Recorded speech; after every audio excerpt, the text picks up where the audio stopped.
Good morning. I have coffee.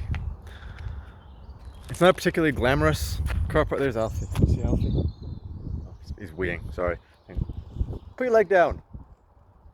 There's Alfie. It's I mean the car park itself. Look, it's a bit of a. That all happened last night. People complain about people stopping in motorhomes at these car parks.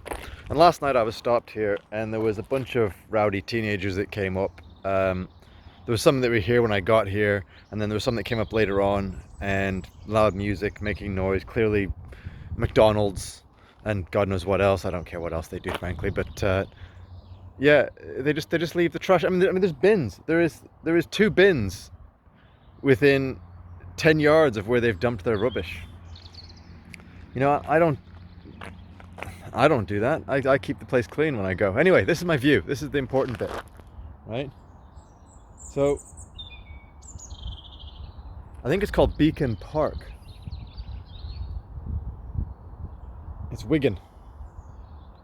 The reason why I stopped here last night is I was driving down south, going back to Wales for a mountain bike ride tonight, and I decided that I couldn't keep my eyes open. You can't stop in the motorhome service stations because they ticket you after a few hours. You're only allowed to be there for 2 hours, or you have to pay, which is a ridiculous thing, actually. Oh my God, look. Can you see the deer?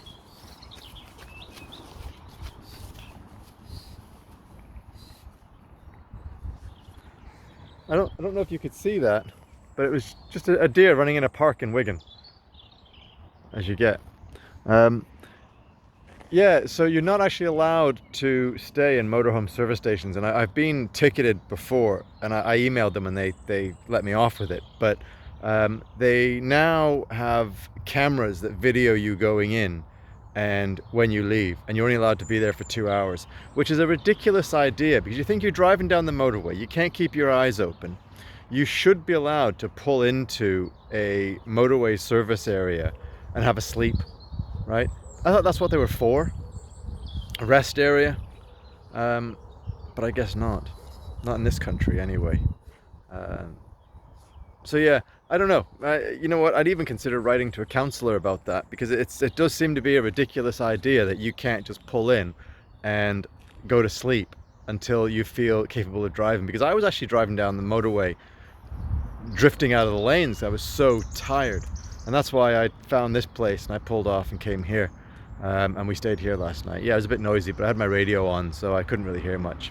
Anyway, that's it. Just a quick good morning. It's an absolutely beautiful day. I've got a meeting in less than an hour, and then I will take him for a walk. And I'm probably not going to go for a run or anything today because I've got to go down to Wales for a bike ride tonight, another bike ride tomorrow. I've got brakes on the van to do on Friday. I got my new phone being delivered today as well. Not my old phone that's been in for repair is getting delivered today to the house. So I've got to go pick that up. So I got a bit of a busy week, and then after this week, we're going to start heading down into South Wales to Brecon Beacon, and I'll hang out there for a month and train for the Tough Mudder. No, the Spartan. Sorry, it's first. Tough Mudder's in September. Yeah, so I've got Spartan coming up in the end of June, 19th of June. So I've got to train for that. All right. Anyway, have a good day. See you later.